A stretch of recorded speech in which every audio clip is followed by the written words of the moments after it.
أما بعد فأعوذ بالله من الشيطان الرجيم بسم الله الرحمن الرحيم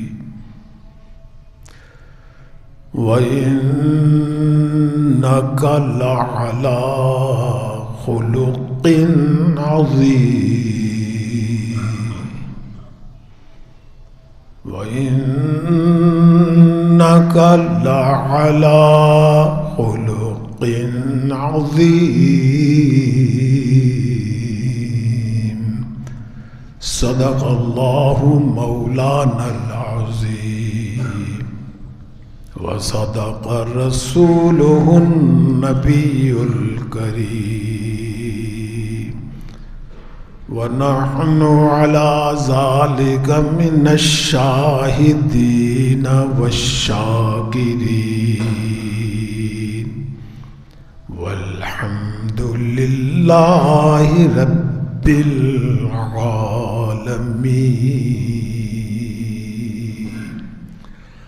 بزرگان محترم اور برادران عزیز،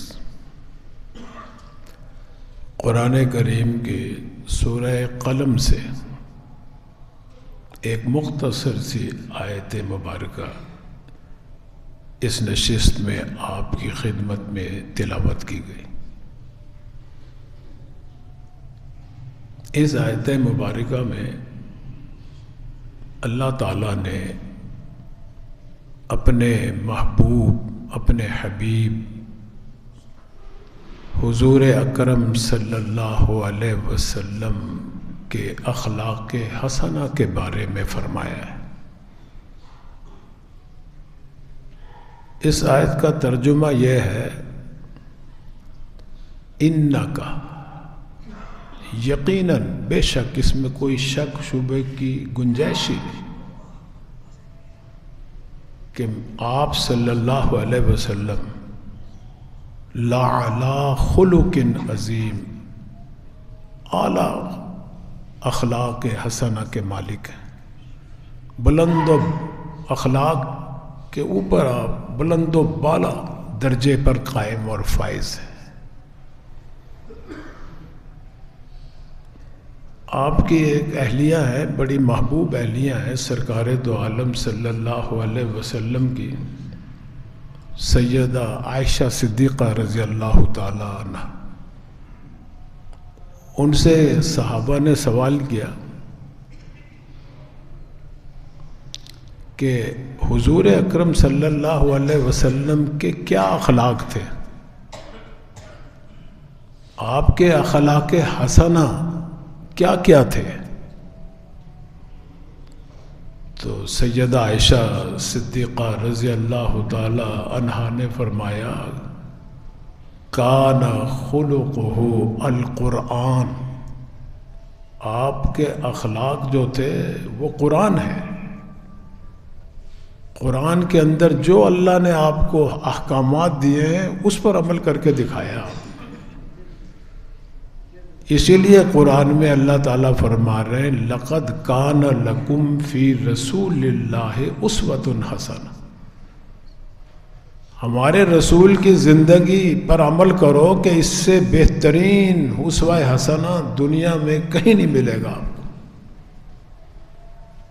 تو آج اس نشست میں آپ صلی اللہ علیہ وسلم کا اخلاق کا ایک واقعہ آپ کی خدمت میں پیش کرتا ہوں، جو حدیث کی ساری کتابوں میں موجود ہے، بخاری شریف میں بھی ہے، جو سب سے مستند ترین کتاب۔ حدیث میں آتا ہے کہ سرکار دو عالم صلی اللہ علیہ وسلم جب مکہ المکرمہ سے ہجرت کر کے مدینہ منورہ تشریف لے گئے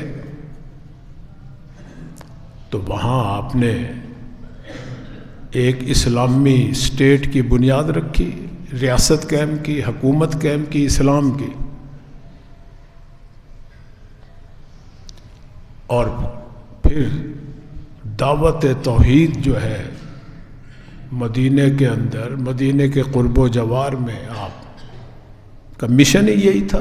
مکے کے اندر بھی یہی مشن تھا. وہاں ذرا پابندیاں سخت تھیں، یہاں آزادی تھی آپ کو. 5-6 سال کے بعد آپ کو خیال ہوا کہ بھئی اب جماعتیں تو جا رہی ہیں دعوت دینے، کبھی اس قبیلے میں، کبھی اس قبیلے میں، کبھی قرب و جوار میں، کبھی دور دراز.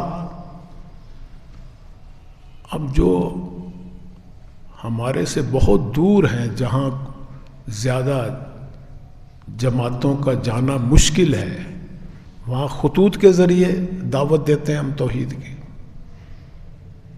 تو آپ نے خط لکھوائے، عرب کے بادشاہوں کو بھی، عجم کے بادشاہوں کو بھی. 8 ملکوں کو خط لکھوائے، 8 بادشاہوں کو خط لکھوائے. ان میں سے ایک خط جو تھا وہ یمامہ کے بادشاہ کو، یمامہ کا جو حکمران تھا، جو وہاں کا گورنر تھا اور اپنے قبیلے کا سردار تھا، اس کا نام تھا سمامہ بن آسال. اس کو بھی لکھوایا خط اور ایک قاصد کے ذریعے بھیجا. خط کے اندر یہی تھا کہ اللہ کے سوا کوئی معبود نہیں ہے، اس کے ساتھ شریک نہ ٹھہراؤ کسی کو، اور میں اللہ کا بندہ ہوں، اللہ کا رسول ہوں. اسلام کی دعوت قبول کرو، شرک کو چھوڑ دو، توحید کو اختیار کرو. یہ دعوت تھی اس میں. اب وہ قاصد آپ صلی اللہ علیہ وسلم کا جب یہ خط لے کر سمامہ کی خدمت میں آیا، اس کے پاس گیا، اس نے جو خط دیکھا، بڑی حقارت کے ساتھ اس نے خط رکھ دیا. وہ پہلے ہی دشمن تھا حضور صلی اللہ علیہ وسلم، جان کا دشمن تھا. سمامہ کو جب پتہ چلا کہ مکے میں ایک نبی پیدا ہوا ہے اور وہ ہمارے خداؤں کا رد کرتا ہے، صرف ایک خدا کی دعوت دیتا ہے اور اپنے کو نبی اور رسول کہتا ہے، وہ اسی وقت سے دشمن چلا آ رہا تھا. بلکہ آپ کی جان لینے کا منصوبہ بھی بنا رکھا تھا کہ کہیں مجھے موقع ملے تو میں آپ کو شہید کر دوں، قتل کر دوں. لیکن موقع نہیں ملا اسے.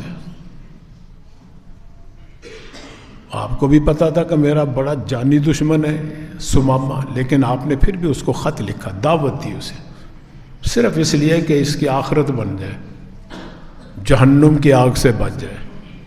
یہ بادشاہ ہے، اپنے قبیلے کا سردار ہے، جب یہ توحید اختیار کرے گا سارا قبیلہ مسلمان ہو جائے گا اس کا. اس نے جب خط پڑھا کہ محمد کی طرف سے خط آیا، حقارت کی نظر سے اسے ٹھکرا دیا، رکھ دیا،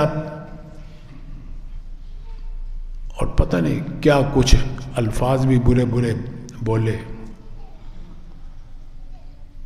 بات آئی گئی ہوئی. کچھ عرصے کے بعد یہی سمامہ مکہ جا رہا تھا اپنی سواری کے اوپر، بتوں کی پوجا کرنے، زیارت کرنے، اپنے طریقے سے حج کرنے جا رہا تھا. یہ تقریباً سن 6 ہجری کا واقعہ ہے. اس وقت مکہ فتح نہیں ہوا تھا. مکے میں مشرکین کا اقتدار تھا، انہی کی حکومت تھی. جاتے تھے، حج کرتے تھے، ننگے طواف کرتے تھے، بتوں کی پوجا کرتے تھے، نذر و نیاز چڑھاتے تھے. یہ راستہ بھول گیا سمامہ، بجائے مکے کی طرف جانے کو مدینے کی طرف آ گیا. مدینے کے باؤنڈری کی حفاظت دے رہے تھے مجاہدین اسلام. حضور اکرم صلی اللہ علیہ وسلم نے صحابہ کو مقرر کیا ہوا تھا، باری باری سب سرحدوں کی حفاظت کرتے تھے، اس لیے کہ ہر وقت تو دشمن کا خطرہ تھا حملہ نہ کر دیں. کئی حملے ہوئے، کئی جنگیں ہوئیں. مجاہدین اسلام نے کی نظر جب پڑی کہ بھئی یہ ادھر ہماری باؤنڈری میں ایک شخص آ رہا ہے جبکہ ادھر اس کو آنے کی ضرورت نہیں، کوئی راستہ نہیں ہے، کون ہے یہ پتہ تو کریں۔ اسے پکڑ لیا، اب اس سے بات پوچھتے بتاتا ہی نہیں کچھ۔ وہ تھا اپنے علاقے کا بادشاہ، متکبر۔ لکھا ہے کہ ایک جابر ظالم بادشاہ کے اندر جو عیوب جتنے ہوتے ہیں وہ سب اس کے اندر تھے۔ ایک تو ہوتے ہیں نا صفات بادشاہوں کی، خوبیاں، ایک بادشاہوں کے اندر برائیاں بھی ہوتی ہیں، کیونکہ انہیں کوئی پوچھنے والا تو ہے نہیں، تو ساری برائیاں اس کے اندر موجود تھیں۔ جب انہوں نے دیکھا کہ یہ بڑی اکڑ پھکڑ کر رہا ہے، انہوں نے اس کو پکڑا، گرفتار کیا اور لا کے مسجد نبوی کے ایک سین کے ایک ستون کے ساتھ باندھ دیا۔ اس وقت جیل خانے تو تھے نہیں مدینے میں، نہ قید خانہ تھا کوئی، قیدیوں کو مسجد میں باندھتے تھے۔ مسجد ہی مرکز ہوتی تھی، عدالت بھی مسجد ہوتی تھی، فیصلے بھی مسجد میں ہوتے تھے، مال غنیمت بھی مسجد میں تقسیم ہوتا تھا، مجاہدین کو بھیجا بھی مسجد، جہاد پہ مسجد سے ہی جایا۔ تو اصل مسجد جو ہے مرکز ہوتا تھا دین کا۔ اب ان کو ستون کے ساتھ باندھ دیا، بیٹھ گیا وہاں۔ حضور صلی اللہ علیہ وسلم کو پتہ چلا کہ ایک قیدی آیا ہوا ہے کوئی، ان کو نہیں پتا کہ کون ہے، سمامہ ہے، کون ہے، کون، نام ہی سنا ہوا تھا، انہوں نے بھی نہیں دیکھا ہوا تھا، اس نے بھی نہیں دیکھا ہوا تھا، اس نے بھی نام سنا ہوا تھا حضور صلی اللہ علیہ وسلم کا۔ حضور صلی اللہ علیہ وسلم اپنے حجرہ مبارک سے باہر تشریف لائے، اس کے پاس آئے اور اس کا حال پوچھا۔ کسی نے بتایا یہ سمامہ ہے جی، صحابہ میں سے کوئی جانتا ہوگا اسے، نام سنا ہوگا، کچھ کھود کرید بھی کر لی ہوگی، اتنی دیر میں پتہ چل گیا یہ تو بھائی وہ قبیلہ بنو حنیفہ کا سردار ہے، اس کی تو بڑی حکمرانی، کوئی حکم عدولی نہیں کرتا، اس کی نافرمانی کرنا اپنی موت کو دعوت دینا سمجھا جاتا ہے، اتنا حکم چلتا ہے وہاں اس کا، بڑا بادشاہ ہے۔ حضور صلی اللہ علیہ وسلم کو جب پتہ چلا اچھا یہ سمامہ ہے، آئے، پوچھا سمامہ ہو؟ اس نے پہلے تو نظر اٹھائی آپ کے اوپر، تھوڑا سا دیکھا کہ ابھی کوئی صاحب آ رہے ہیں، بڑے شخصیت والے، پر نور شخصیت، اس نے سمجھا یہی محمد ہوگا، فوراً نظر نیچے کر لی۔ اب حضور جب آئے اس سے حال پوچھا، کیسے ہیں آپ؟ کیا لگا قید کر کے پوچھ رہے ہو میں کیسا ہوں؟ بھی مجھے تو تم نے قیدی بنا لیا اور میرا حال پوچھ رہے ہو؟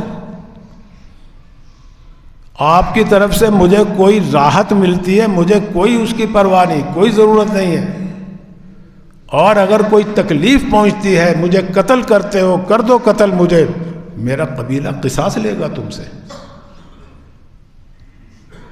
آپ صلی اللہ علیہ وسلم بڑے حیران ہوئے کہ میں نے تو حال پوچھا ہے اور یہ آگے سے کتنا بدتمیزی کر رہا ہے، کیا جواب دے رہا ہے، سخت مزاج کا۔ کہہ رہے بڑے سخت مزاج ہیں آپ۔ حضور نے فرمایا بھئی تمہیں کوئی تکلیف پہنچی ہے؟ پھر سخت باتیں کی، تم تکلیف کا پوچھتے ہو مجھے؟ کر دو مجھے قتل، زیادہ سے زیادہ مجھے قتل ہی کرو گے نا، کر دو قتل۔ حضور صلی اللہ علیہ وسلم نے اپنے صحابہ کو مخاطب کر کے جو گرفتار کر کے لائے تھے، آپ نے سوچا شاید کسی نے کوئی تکلیف پہنچائی ہے، بھی اتنا غصہ آیا ہوا ہے اسے، بھئی تم نے تکلیف پہنچائی اس کو، کوئی دکھ پہنچایا؟ انہوں نے صحابہ نے کہا یا رسول اللہ ہم نے تو صرف گرفتار کیا، ہم پوچھتے بھی رہے، کوئی جواب ہی نہیں دیا، ہم نے لا کے اسے پتہ کریں بھی کون ہے، جاسوس ہے، کوئی حملہ کرنے والا ہے، دشمن ہے، کون ہے یہ، اس لیے ہم گرفتار کر کے لائے، کچھ نہیں کہا اس کو۔ حضور صلی اللہ علیہ وسلم نے فرمایا سمامہ ذرا سر تو اوپر کرو، نظر تو اونچی کرو۔ کہتا میں نہیں کرتا، میں نہیں دیکھتا تمہارے چہرے کو۔ آپ صلی اللہ علیہ وسلم پھر بھی مسکرائے، کہتے چلو مجھے نہ دیکھو، میری بستی پہ نظر ڈال لو۔ کہنے لگا میں نے تو مصر اور یونان، ایران، بڑے بڑے شہر دیکھے ہیں، بڑے بڑے ملک دیکھے ہیں، میں تمہاری اس بستی کو کیا دیکھوں؟ نہیں دیکھتا میں۔ آپ صلی اللہ علیہ وسلم خاموشی سے خندہ پیشانی کے ساتھ مسکراتے ہوئے واپس چلے گئے۔ کہنے لگے اس کو اور زیادہ بات کرنے کا فائدہ ہی نہیں ہے، یہ تو جواب ہی بڑے۔ بھائی اتنی بات کی کہ معلوم تو بڑا سخت مزاج ہے۔ اور بھئی جب حضور آئے دیکھا نا، بڑا خوبصورت جوان ہے، اونچا لمبا قد ہے اس کا، اور بڑی اکڑی ہوئی گردن ہے، اور بڑا تیز و تند مزاج کا آدمی۔ آپ نے کچھ نہیں لکھا ہے کہ حضرت عمر رضی اللہ تعالیٰ عنہ جو ہے ان کی پیشانی پہ بل پڑ رہے ہیں یہ باتیں سن کے اس کی، اور وہ انتظار میں ہے کہ حضور ہمیں حکم دیں گے اور میں اس کا سر قلم کروں گا اور سر آپ کے قدموں میں رکھوں گا، جیسے یہ گستاخی کر رہا ہے، زبان درازی کر رہا ہے۔ لیکن نہیں، آپ نے کوئی حکم نہیں دیا، مسکرا کر خندہ پیشانی سے باتیں کر کے حجرت میں تشریف لے۔ اگلے دن دوسرے دن پھر آئے، پھر حال پوچھا، پھر وہی بدتمیزی، بے ادبی، گستاخی، وہی زبان درازی۔ آج بھی صحابہ انتظار کر رہے ہیں کہ اللہ کے نبی ہمیں حکم دیں۔ اور یہ بھی ہے کہ اس نے کسی مسلمان کو بھی شہید کیا ہوا تھا، قتل کیا ہوا تھا۔ جب پتہ چلا کہ یہ مسلمان ہو گیا، کلمہ پڑھ لے، اس کو بھی اس نے قتل کر دیا۔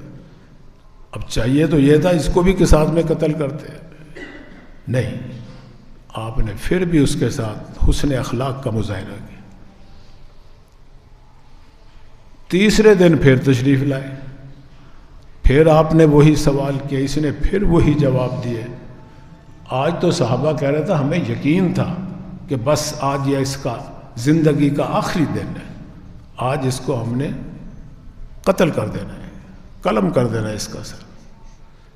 لیکن بھئی ہماری توقع کے خلاف، ہماری امیدوں کے خلاف سرکار دو عالم صلی اللہ علیہ وسلم نے فیصلہ یہ فرمایا، اس کو آزاد کر دو، چھوڑ دو، رہا کر دو اس کو۔ اور جتنے دن رکھا اس کو بڑا اکرام کیا، کھانا کھلایا۔ حضور صلی اللہ علیہ وسلم فرمایا دودھ بھی میری اونٹنی کا پلایا کرو اسے، دودھ بھی پلاتے رہے، کھانا بھی کھلاتے رہے۔ لیکن اس کے ایسے تھا جیسے گردن میں سریا بھرا ہوا ہے، اتنا متکبر قسم کا بادشاہ تھا وہ۔ آپ صلی اللہ علیہ وسلم نے فیصلہ فرمایا، اسامہ ہم تم کو چھوڑ رہے ہیں، جاؤ رہا ہو تم۔ چھوڑ دیا، رہا ہو گیا۔ سرکار دو عالم صلی اللہ علیہ وسلم فرما رہے ہیں کہ بھائی 2-4 آدمی اس کے ساتھ جا کے مدینے سے باہر تک چھوڑ کے آؤ اسے، یہ اپنے علاقے کا بڑا ظالم بادشاہ ہے۔ کیونکہ حضور صلی اللہ علیہ وسلم کا ارشاد گرامی ایک یہ بھی ہے، انزل الناس منازلہم، انزل الناس منازلہم، کہ لوگوں کو ان کے درجے کے مطابق ان سے معاملہ کیا کرو۔ کوئی عزت والا ہے تو اس کی زیادہ عزت کرو، کوئی کم درجے کا آدمی ہے یہ نہیں کہ اس کو یہاں بٹھا دو ممبر کے اوپر، اس کو اس کی جگہ پر ہی بٹھانا ہے۔ کوئی عالم آئے، خطیب آئے، کوئی مفتی آئے، اس کو ممبر پہ بٹھاؤ، کرسی پہ بٹھاؤ اس کو۔ انزل الناس منازلہم کا یہ مطلب ہے کہ لوگوں سے ان کے مقام، ان کے درجے کے مطابق بیہیویئر کرو، یہ بھی اخلاق ہے۔ بہرحال وہ اپنی سواری پہ سوار ہوا، سمامہ، اور بڑی تیز رفتاری سے دوڑتا ہوا جناب بڑا خوش ہو کے جا رہا ہے۔ لیکن وہ خود اپنا واقعہ سناتا ہے، کہتے ہیں میں دوڑ تو رہا تھا، قدم میرے بھاگ رہے تھے اپنے گھر کی طرف، اپنے وطن کی طرف، لیکن دل میرا کھینچا جا رہا تھا سرکار دو عالم صلی اللہ علیہ وسلم کی طرف۔ مجھے چین ہی نہ بھی، میں سمجھا رہا ہوں دماغ سے، عقل کو کہہ رہا ہوں بھی میں تو آزاد ہو گیا، اب مجھے چین آنا چاہیے، مجھے خوشی ہونی چاہیے، لیکن دل میرا بے چین، دل کہہ رہا واپس جاؤ، واپس جاؤ۔ جتنی رفتار سے میرے قدم دوڑ رہے تھے آگے کو، اتنے زیادہ رفتار سے میرا دل دوڑ رہا تھا پیچھے۔ آخر میں مجبور ہو گیا، میں کئی میل سفر کر چکا تھا، آخر میں نے سواری کی مہار موڑی اور پھر میں مدینے کی طرف چل پڑا، پھر مدینے کی طرف۔ میں نے کہا بھی کیا میرے ساتھ ہو رہا ہے؟ میں جب گیا، راستے میں ایک باغ تھا، وہاں میں نے تھوڑا سا آرام کیا، غسل بھی کیا، کنواں بھی تھا اس باغ کے اندر، مدینے کا باغ تھا وہ کھجوروں کا۔ غسل کر کے پھر میں سوار ہوا، میں نے کہا کوئی چین آ جائے میرے دل کو، نہیں، اور زیادہ بے چینی بڑھتی گئی، بے چینی بڑھتی گئی۔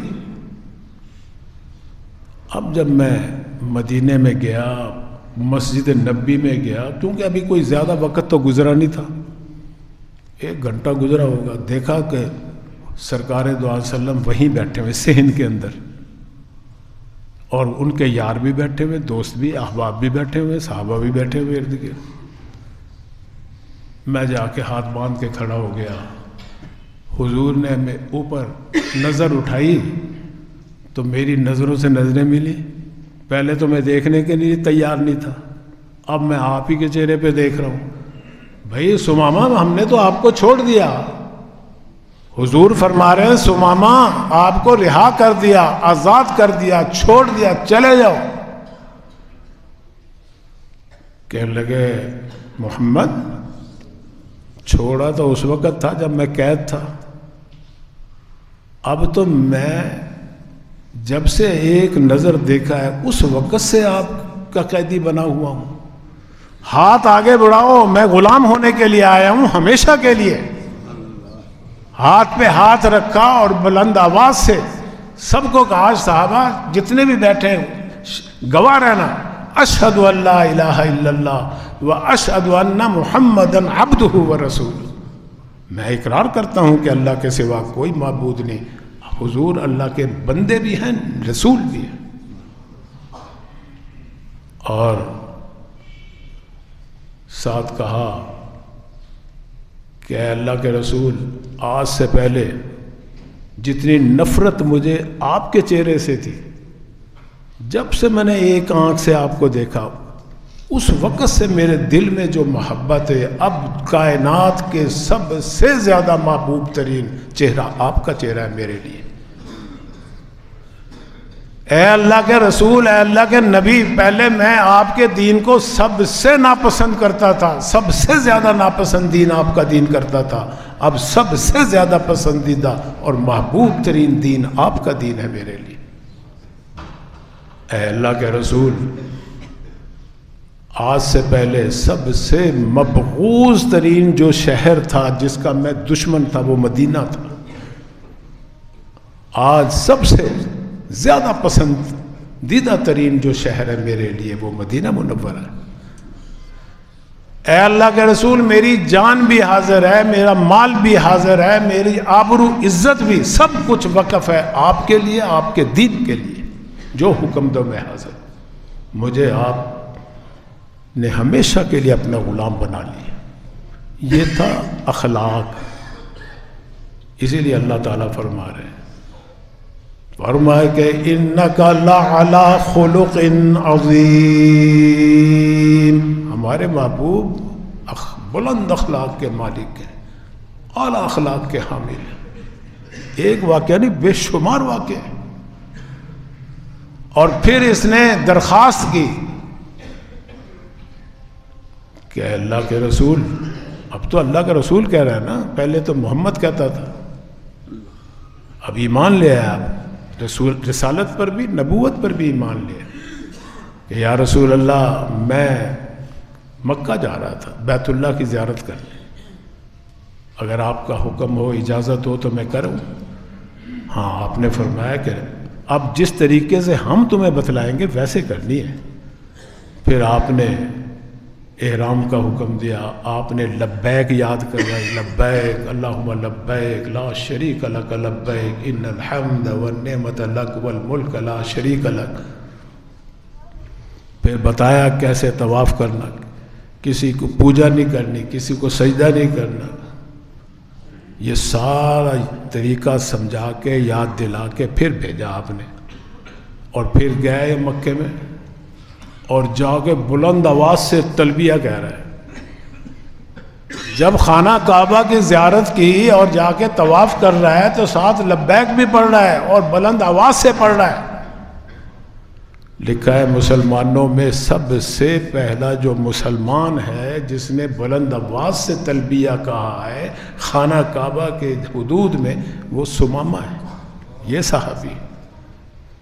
اب جب ان کی بلند آواز سے مکہ والوں نے سنی، کہنے لگے یہ کون آ گیا؟ کہتا لا شریک لک، کوئی اور ہے ہی نہیں اللہ کے سوا۔ اب یہ 360 جو خدا رکھے ہوئے اندر، یہ کس مرض کی دوا ہے؟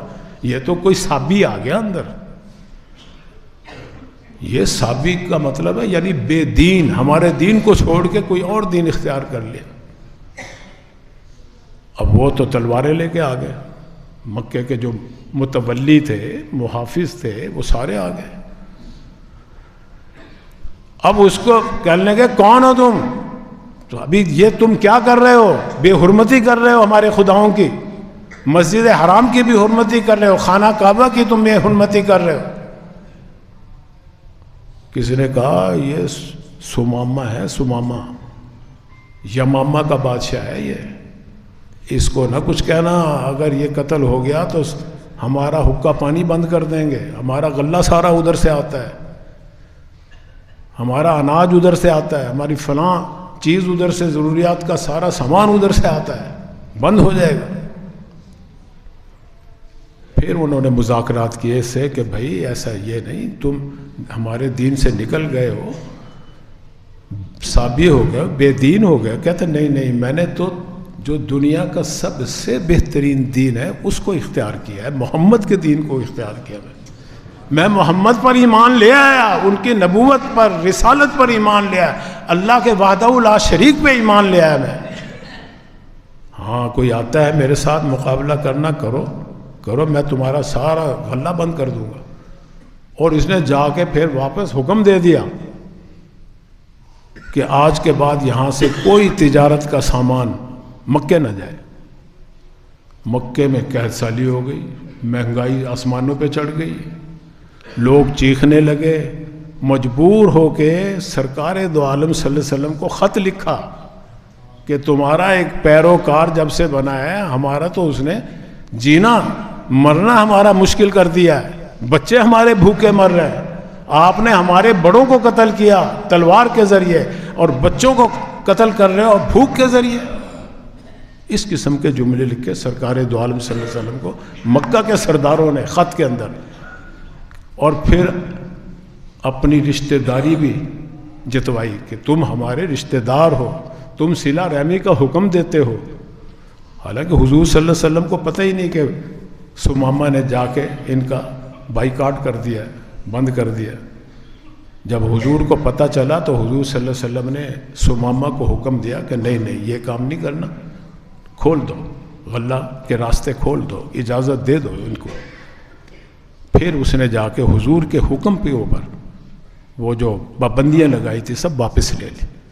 تو بھائی سرکار دو عالم صلی اللہ علیہ وسلم تو حسن اخلاق کے مالک تھے، اسی کو اللہ تعالیٰ فرما رہے ہیں، فرمائے کہ وَإِنَّكَ لَعَلَىٰ خُلُقٍ عَظِيمٍ، آپ اعلیٰ اخلاق کے اوپر فائز ہیں، آپ کی ہر ادا جو ہے اتباع کے قابل۔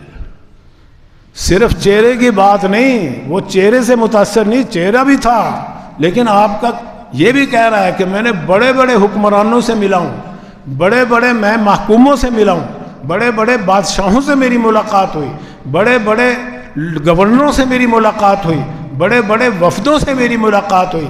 جو تحمل، جو بردباری، جو حسن اخلاق کا مظاہرہ محمد نے کیا، کسی نے نہیں کیا میرے ساتھ۔ اس لیے بھی سرکار دو عالم صلی اللہ علیہ وسلم کی تو ہر ادا جو ہے نا قابل اتباع ہے، قابل محبت ہے۔ اسی کو کسی شاعر نے صحیح کہا، یہ شعر حضور کے اوپر ہی فٹ ہوتا ہے۔ فرمائے کہ زے فرق تاب قدم ہر کجا کے می نگرم، زے فرق تاب قدم ہر کجا کے می نگرم، دامن دل می کشد کے جائیں جاست۔ مانگ سے، سر کی مانگ کی پٹی سے لے کے پاؤں کے ناخن تک، قدموں تک، جہاں بھی اپنے محبوب پہ میں نظر ڈالتا ہوں وہ مجھے حسین ہی نظر آتا ہے، محبوب ہی میرے لیے ہے وہ، میرا دل کھینچا جالتا ہے، جہاں نظر ڈالتا ہوں میرے دامن دل کو وہ کھینچ لیتا ہے، سر کے بالوں کو، زلفوں کو، آنکھوں کو، رخساروں کو، ہونٹوں کو، ہاتھوں کو، قدم کو، چال کو، ڈھال کو، گفتار کو، کردار کو، اخلاق، ہر چیز پہ یہ پھر 100% سرکار دو عالم صلی اللہ علیہ وسلم پر۔ اللہ تعالی ہمیں بھی اس حسنہ پہ عمل کرنے کی توفیق دے۔ آخر دعوانا